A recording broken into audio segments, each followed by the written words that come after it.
So it's bringing your inner self into alignment with the present moment. A very powerful spiritual practice. Why is it so powerful? Especially when the situation is challenging and you still say it and you mean it.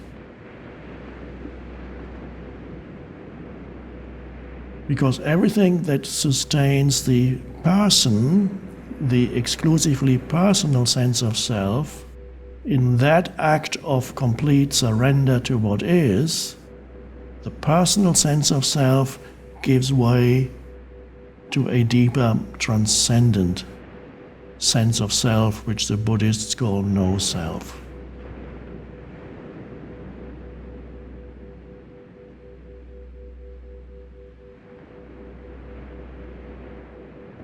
A deeper consciousness suddenly shines through.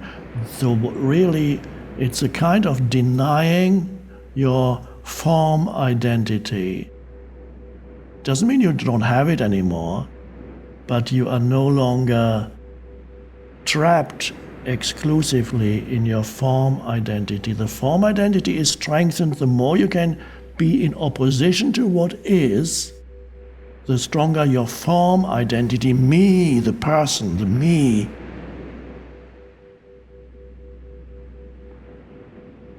The more you are in opposition to what is, the stronger the me becomes, your form identity. And if you can have enemies, lots of enemies, it loves that gets even stronger. They're all against me or us, make it, if it's a collective ego.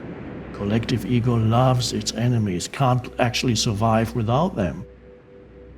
Every collective ego needs the others, who are not us. This is us and that's the others.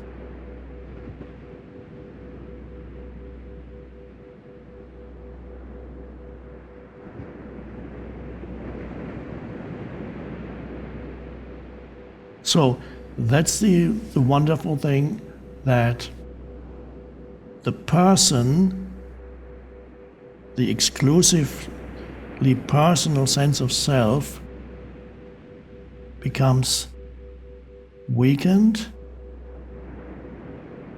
subsides,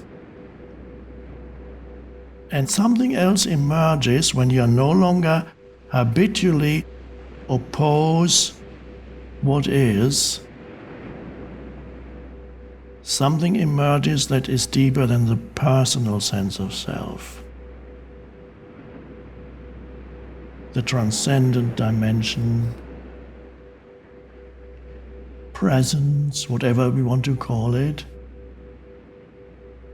Some people call it your higher self, or you could call it your deeper self. Words, doesn't matter. But something emerges that is from beyond the person. And that is a place of great power and aliveness and possibility. That is where you are connected with a vastness, and with everybody else too. So it's when you feel, when that transcendent dimension arises, you feel a greater sense of connectedness, no longer the separation with, not only with nature, but also with other humans.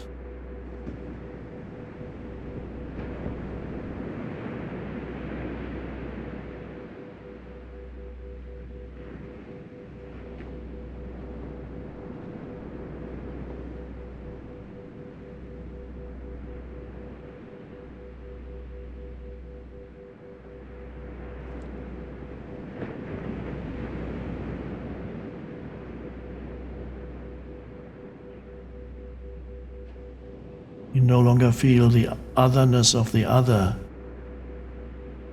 It's just yourself in another disguise that's really becomes your experience. whoever you meet, there's yourself into another disguise. Isn't that a wonderful way of being with other humans, that essentially you can sense not only your connectedness, but you can also sense your inherent oneness with others.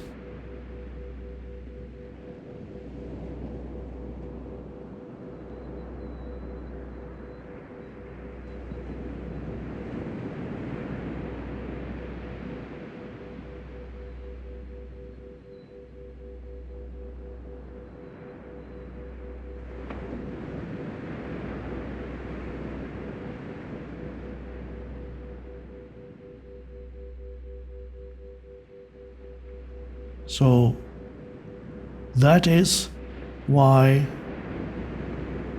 this presence practice, honoring the present moment, welcoming the isness, that's why that's such a powerful practice.